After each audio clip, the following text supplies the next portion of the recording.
Do your friends always hate on you at the range for being too good of a shot? Do you have problems missing the target? We've got a product for you. Introducing the Trooper Helmet. Guaranteed to make you miss your next shot.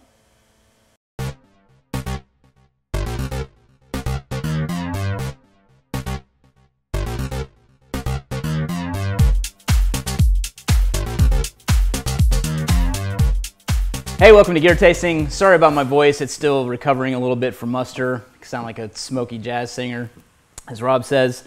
But so first up in Gear Tasting today, I want to talk about a new bag that just got sent to us. So this is from a company called Amabilis, I think, if I'm pronouncing it correctly.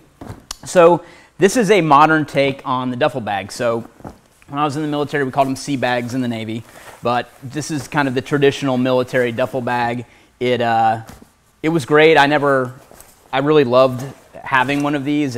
You can pretty much cram anything you want into these and seal it up at the top, and they're great for transporting. It's got shoulder straps on it, and I always really loved these. A lot of people hated them and swore off them, but I really like it, and that's why I still kind of hung on to mine. But so the top closure system in a sea bag, and I'm going to keep calling it a sea bag. So it has a pin type system that rides here, and all these grommets, there's 4 grommets, or I should say 3 in addition to where that stem comes out of. So they all fold up around the top, and then you get the closure. Hopefully you guys have seen these before. They've been around forever, I think, at least since World War II. I have no idea when they first came out, honestly. Maybe somebody out there is a historian on sea bags and can say something. But so this same type of closure system, they integrated into the Dave Jr. 2.0 bag is what they call this. So as you can see at the top here, it's got that same type of closure system, but what I like that they did too is they used the shoulder strap to actually make the closure at the top. So you can see the shoulder strap kind of comes around here and ties up the top. So they build this as kind of a fully featured modern take on the sea bag, and it's got a lot of room in it too. So they build it as kind of an EDC duffel bag so that you can stuff a bunch of stuff into there. It's got a nice liner in the inside, which I truly like, and it's got a inside zippered pocket that might be a little hard to see in there, but it's in there. And then the exterior of the bag has a pass-through, which is pretty cool. So there's a pass-through zipper inside the bag, and all the zippers are YKK zippers, and they're that weather, I don't know exactly what you call these zippers. I'll have to look on my YKK AquaGuard zippers, that's what they're called. So basically they're water resistant zippers, or the zipper chain is the water resistant thing. And it's got zipper caves that the zippers kind of tuck up into. So this is an exterior pocket that they have behind the loop field. So this is just a large loop field that you can remove patches from or add them to your heart's content. It comes in 3 different colors, I think, on their, this is a Kickstarter project, by the way, I didn't mention that yet. But they're still actively taking Kickstarter donations to fund this project. It's already been funded, but they're still in the time period that they're accepting sales, basically, on this. It's got a padded shoulder strap, which is nice, too. And then it's got a grab handle, so when you're carrying it. I think it's a pretty good size. I honestly have not had a chance to take it anywhere yet, but I am looking forward to doing that. This is I believe it's called tarpaulin, is the material that's on the exterior of the bag, so it's kind of like an inherently water-resistant fabric. I don't know how that works when you start stitching through it, whether that holds or whether there's any issues there, but I wouldn't assume that there's any issues considering there's waterproof zippers on it. And then the bag is made out of super fabric, and if you guys have ever seen super fabric, it's kind of a neat material. It's pretty bomb-proof in itself, so that's kind of what they wanted to do, is create something that is bomb-proof with the bag. So I like the fact that it is coated with that, and I think my first super fabric type of exposure was the old Mirage camo. So this is old Mirage camo from a company called Bulldog, and I believe they're still around, don't quote me on that. But they use super fabric in the shoulder areas, and I thought that was kind of an ingenious use of that. So they've kind of got padded shoulders for when you're wearing a backpack or so, but they put super fabric on that too. And that was the first time I'd ever heard of super fabric. It's been a super fabric long time since I've messed with any of that stuff. But anyway, the bag's really neat. It's made in the US, which I really like. A couple of other features that I might have skipped over that they've got here on the list. easy to clean. Lifetime warranty, that's a big thing too. So they guarantee these bags for life, which is pretty cool. Military grade metal hardware, so meaning this here and the metal slider. This is kind of like a old kind of military style belt slider if you've ever seen something like that. It's got double layer construction. Mentioned the super fabric, mentioned the YKK aqua guards, internal zipper pocket. So the internal zipper pocket is large enough for a tablet or a book or even a wet jacket, so you can separate your waterproof stuff with that. So that is, again, the, that's right, Amabolus bag, the Dave Jr. 2.0, and I will put the link to the Kickstarter campaign in the description.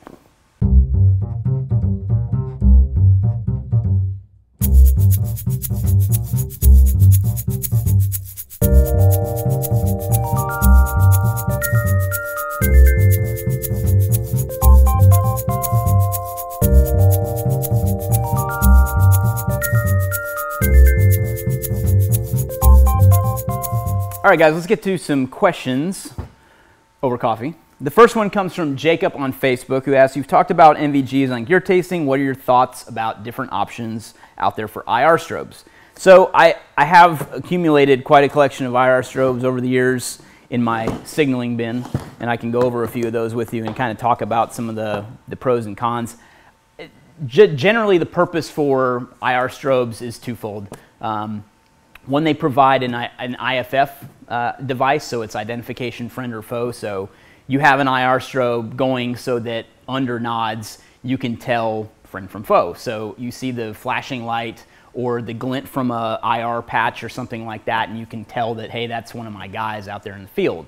The other thing it can be good for is just general recognition. So, you know, now that I'm out of the military, I never really got a chance to use that type of stuff in the military anyway. But the things that I've been exposed to since then are, you know, hunts and things like that. So when I go hog hunting, it can be a great way to kind of just visually track where the other members of your hunting party are.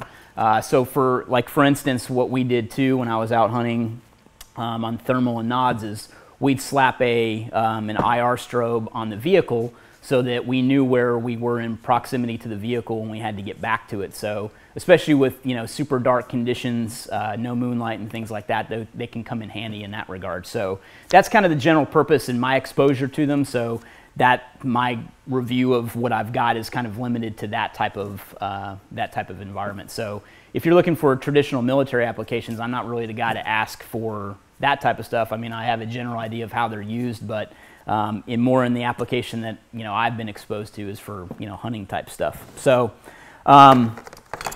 so there's a couple of different variations, obviously, of IR strobes. My first exposure to those was the VIP strobe.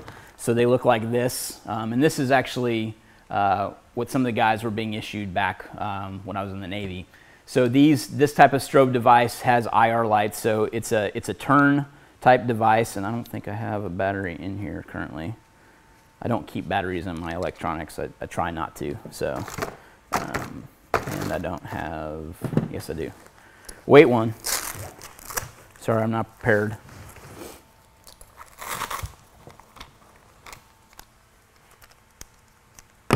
All right. So the IR strobe. This is again, the VIP signal light from Adventure Lights. That's the company. And Adventure Lights makes some pretty cool stuff, and I'll kind of get into that a little bit too. But so once you rotate this bezel, it turns to IR to the right, or if you go left, maybe this, there it goes. Jesus, sorry about that. I'm saying sorry to you, but I blinded myself.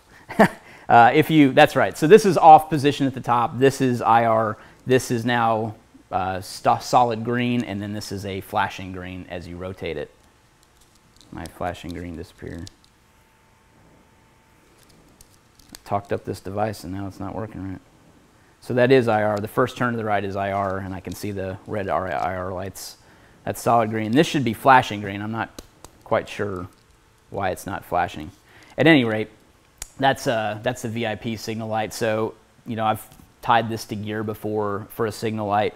And I actually have one of these on my life jacket. So when I'm out canoeing and kayaking and things like that, this is my signal device for that too. I would never turn it to IR. It would be more of a visible indicator which is why I kind of bummed that the flashing green wouldn't work, but that's what I would turn it to if I was stranded in the middle of the lake or something like that without a way back.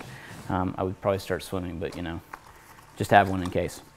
But some of the accessories they make are things like this, and this is a pretty cool accessory that I haven't really had a chance to test out much, but what you do is you put this piece into the IR strobe like this, and this is a magnetic piece. So let me turn it to,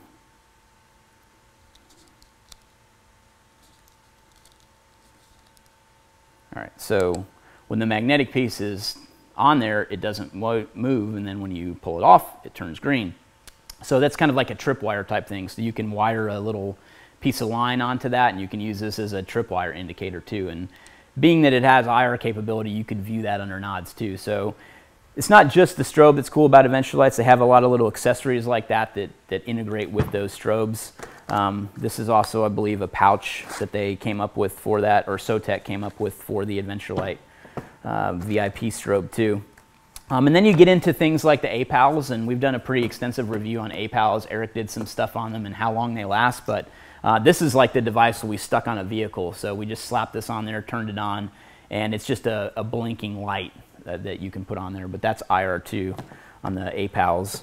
And then this is kind of the traditional military type strobe you might have seen before. So back in the day, before some of the newer strobes like this Mana strobe from S&S Precision, guys would strap these on top of their helmets and roll with that. So Velcro would hold that down on the top of a helmet, hence the reason there's hook side on this and loop on this. So actually, I forgot I've got that on this helmet. So basically you'd have a piece of loop Velcro on the top of your helmet like this, and then the hook from these two pieces would interact with this and hold it on like that on the side. So that's how people would roll with those type of strobes.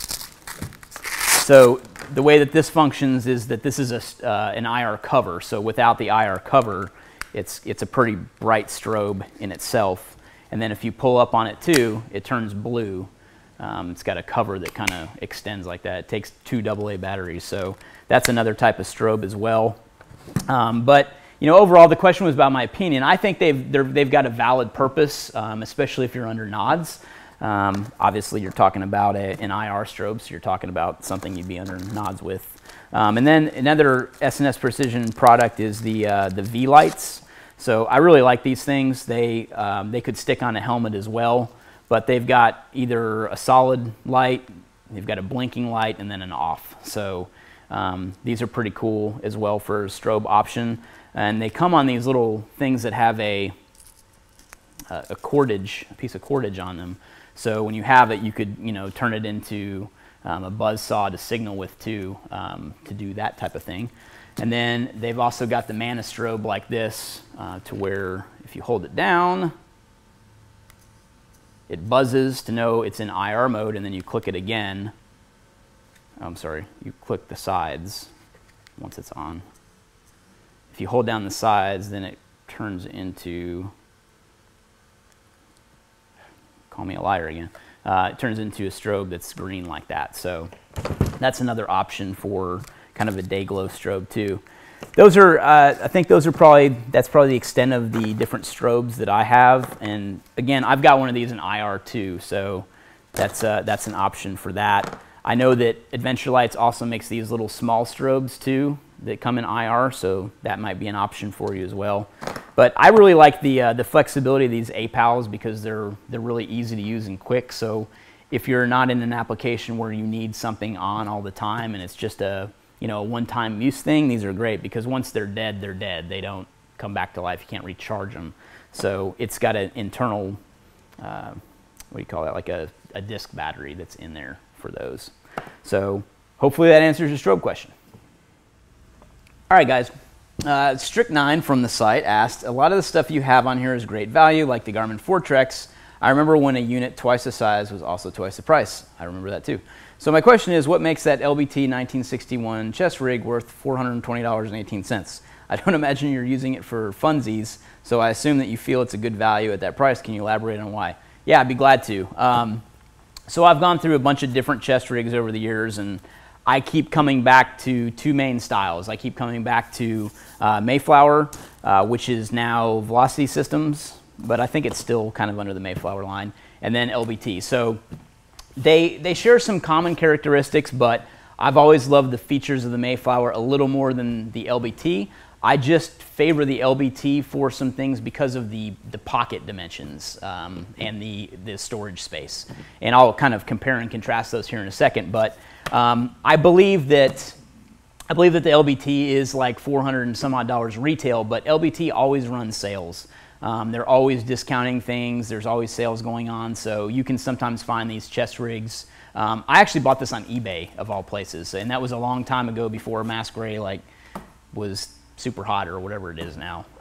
But I've always really liked that color scheme, which is what this is. It's mass gray. And then this is kind of a desert digital that Mayflower was making too. I believe under Velocity they're still doing desert digital as well. So it's not like this is a super secret squirrel color that you can't get. So all this stuff you can't get. And actually LBT just ran a new kind of mass gray thing the other day, and they put out a bunch more stuff in mass gray. So they're kind of listening, and they're getting more stuff out there in it. So real quick, the evolution of kind of the Mayflower system, which I like, is they were the first ones on the market to come up with this docking system. So basically they came up with these female Fastex buckles that docked into a chest rig. So this is the very first one I reviewed on ITS years ago, is when they first came out with one. But so you can see it's got a shoulder system just like this one.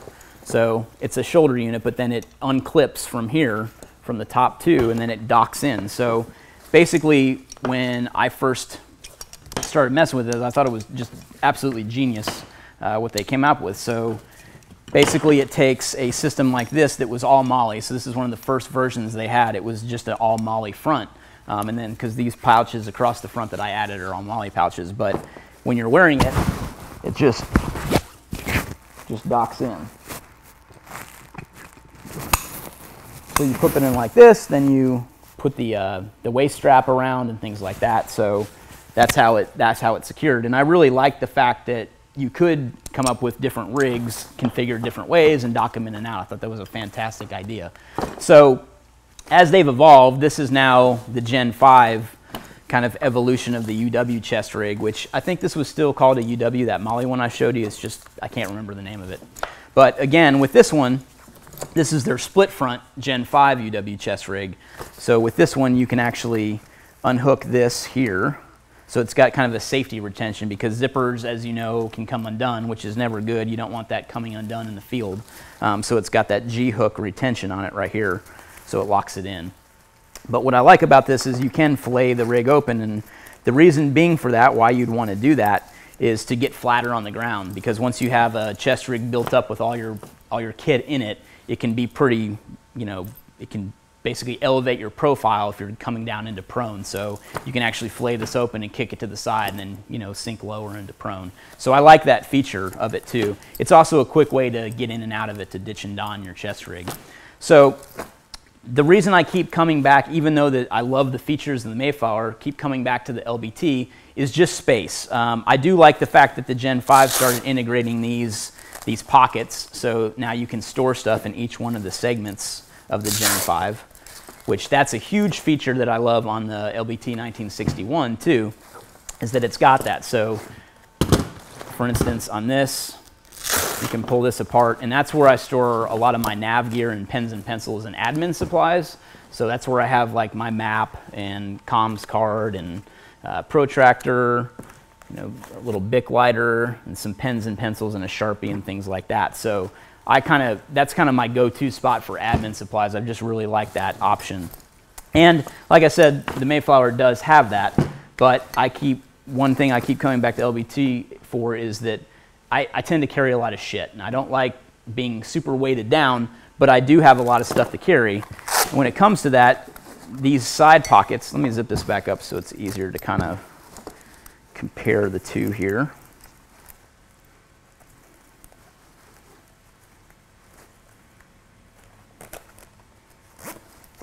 All right, so when you're looking at the front pockets on this, it's kind of got a similar setup. So it's got, the LBT has 4 mag pouches across the front. I just put a mag in there so you can see. So each one of these is an individual mag pouch, as well as the Mayflower. So there's 4 mag pouches across the front. Something that's a unique characteristic about the Mayflower, though, is you can actually remove these inserts that are in those pockets for mags, pull them out and put different mag inserts in there. So you can carry 7.62 SR25 mags, you can carry 5.56 mags, and you can also carry AK mags just with a different insert. So the modularity of the Mayflower has it hands down over the LBT, in my opinion, not only because of the docking feature that it has into a plate carrier, but also because of that modularity for the mag pouches. That's not to say you can't fit other stuff into these with the LBT, but this has kind of a dedicated option for specific sizes, and it does hold all those.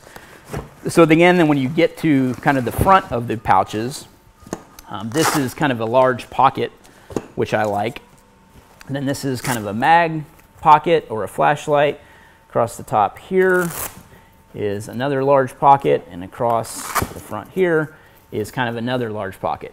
But I happen to really like the access for these LBT pockets a little bit better. It's just a single strap that comes over, so I put a tourniquet up here, and then I also have a multitasker that I use quite a bit that's always stored up here too. When weight's not a huge concern. If it is, multitasker, I love them, but it's pretty heavy. This middle pocket I really like too, because it's got 2 separate sections, so I wind up carrying a white light, a handheld white light, and then usually a bottle of lube for an AR if I'm running an AR or something like that, or AK. And then what I like also about the LBT rig is it's got these side pockets, and those are kind of missing on the Mayflower. So the Mayflower's got quite a bit of space across the front, but when it comes to kind of moving out to the sides, it does have a small side pocket across the front here, but I do like that the LBT's kind of got these other ones, because this is where I store batteries. So I've got AA's and AAA's on one side, depending on what I'm using at the time. And then on the other side, I've got 123 batteries, and then I've got these, and I'm gonna forget what these are called. They're newer from, read that package over there, there's one right back there. Anyway, I'll find that out. Rob's checking on that. Otis is, but what are they called? Ripcords. So these are ripcords from Otis, and I like these a little bit better than the normal kind of, what do you call them? Yeah, bore snake. Sorry, forgetting everything today. So I like those better than the bore snakes, and I've got these in 5.56 and 9mm, and then I've also got one for kind of the 308/65 caliber if I'm running that with this rig. But then as you move out to the outer pockets, what I wind up carrying in these is I'll put a trauma kit in my left side. That's typically where I carry a trauma kit. So I'll carry one of our vacuum sealed trauma kits in there. And while that does fit in the Mayflower, so our Fat Boy trauma kit definitely does fit, and I like that it fits.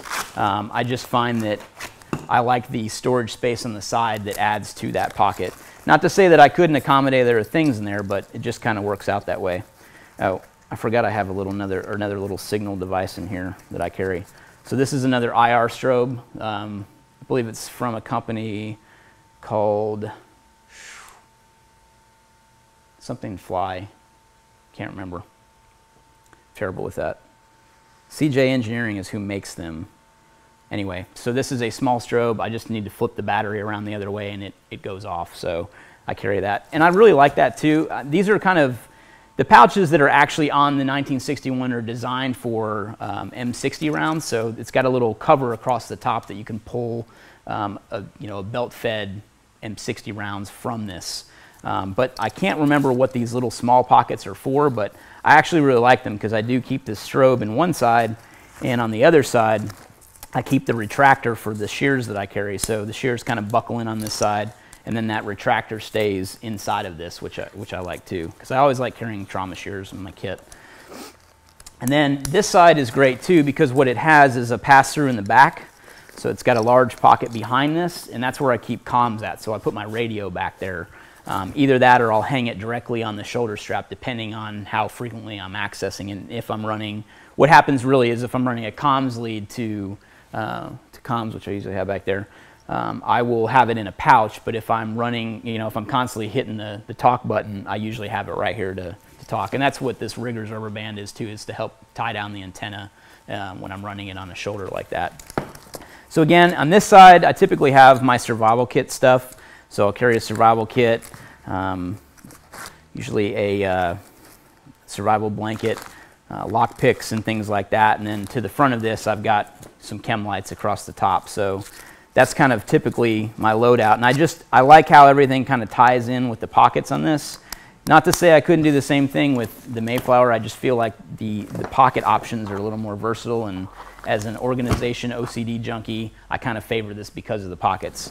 But again, modularity trumps the LBT when it comes to Mayflower's options too. So hopefully that gives you a little background on kind of my thought process on why I carry certain things. And again, this is just my way and my feedback on what I carry. You may have a completely different interpretation of your kit too.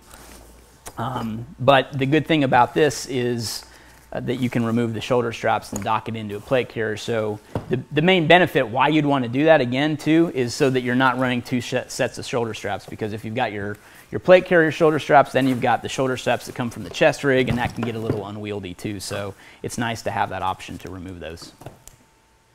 All right, guys, thanks for watching. Hope you enjoyed gear tasting this week. If you're digging what we're doing here, please click below and join our membership. We have a paid membership that helps kind of fund what we do here on gear tasting. It also allows us to give you guys back something in return. So check that out below and become a crew leader today. Also, use the pound tag gear tasting on any social media network to get your question answered right here. Thanks for watching.